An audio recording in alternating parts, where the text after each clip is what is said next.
Thank you for that wonderful introduction, Rajesh. Ladies and gentlemen, good evening. Good evening. The way you are introduced to a crowd and the context of the prologue can be very important to your speech. The same kind of preamble every time may not help. For example, I had been to a Toastmasters meeting in a different club, and the silent gentleman there, who was the president of the club, introduced me to the club as a very warm and courteous person. I acknowledged his introduction with a smile on my face and with grace. Later, however, a girl who was the master of ceremonies decided to use the same introduction. She also said, "He's such a warm person." A gentleman giving me the overture of a warm person is okay, but how can a girl say that? I was offended. Doesn't she know the meaning of warm in dictionary? It means something that is not hot. So it is very important to keep changing the introductions even at Toastmasters. But you people might say, "Kunal, why do we have to change your introduction?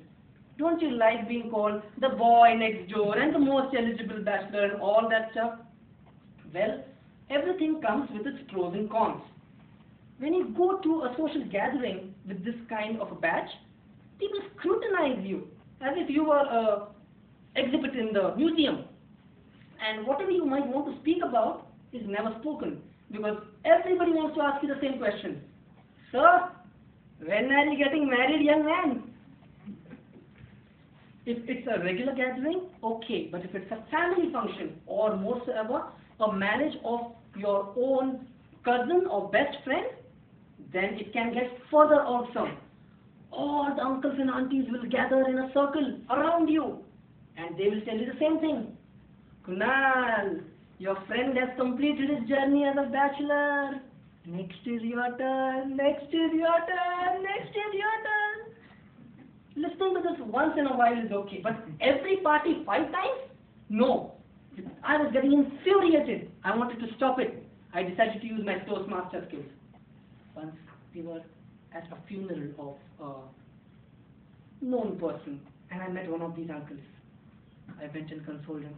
"Uncle, one of your very good friends has completed the journey of his life. Next is your turn." After that, no one ever dared to talk about my marriages in a social gathering. Whenever they see me, the reaction is, "Kunal." But you people might still say, "So what, Kunal? This is not a family function. In Toastmasters, we can still continue to call you the boy next door." But think of the repercussions. Do you know, once I get engaged, I am not going to introduce my fiancée to Toastmasters until the marriage is completely done. I'm afraid she might listen to all this stuff of boy next door and come and tell me, "Boy next door, you stay next door." Wait a minute. I didn't think of this. I'm talking after. What will I do if she says the same thing after marriage? That will be further precarious. Now, why are people smiling at me? Don't just smile. Give me a solution to this. I have one solution. The solution can be to marry another Toastmaster. Yes, that's the solution. Marry a Toastmaster from another club. It is just like extending brotherhood to other clubs. Did I just say brotherhood? Camaraderie. I meant camaraderie, extending camaraderie to other clubs. But 2 Toastmasters in one house can also be quite a bit of a situation at times. I have a friend in Pune who is so passionate about Toastmasters that she had decided she will marry a Toastmaster. And she married a boy who is a Toastmaster himself. Now, this is a girl who likes to talk using similes and metaphors so much that when she speaks in a regular public meeting, people think she's rehearsing her Project 4 of competent communicators. She once went and spoke to her husband. Now, her husband, being a Toastmaster, is also good at all of this. So she went and spoke to her husband. "Darling, don't you wish that I was a book of poems so that he could open a new page and read a new poem every day?" The husband replied with his own form of a metaphor. "Actually, darling, I wish that you were an annual diary which I could change every year. So that is what can happen in Toastmasters in the same house. But there is one question to which even Toastmasters haven't found the answer. The age-old question: arranged marriage or love marriage? Frankly, you don't need to be a Toastmaster to answer that question. I asked one of my friends who's married and is not a Toastmaster, and he said, Kunal, I don't know why people are asking me about arranged marriage, love marriage, arranged marriage, love marriage. It is just like discussing over murder or suicide. Murder or suicide. But people have various ideas. Oh, there's one thing that my friend told me, and I forgot to tell you. He said, my wife and I were happy for 25 years. And then we got married. About arranged marriages, people have weird ideas. I have a pen friend in Australia, and we were discussing about arranged marriages.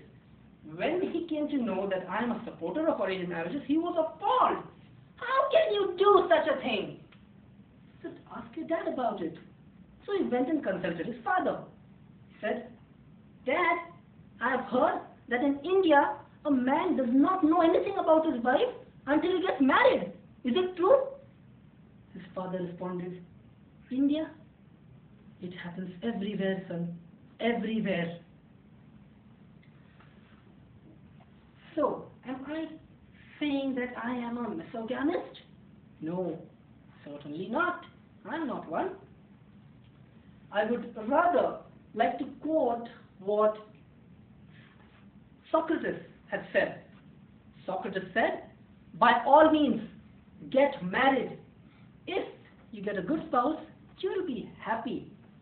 If you get a bad one, you will become a philosopher. But Toastmasters, I am now going to tell you the philosophy of a successful marriage. Yes, this bachelor is going to talk about the philosophy of successful marriage, and this time it is not a joke. So listen to it carefully. A successful marriage involves falling in love many, many times, every time, with the same person. Over to you.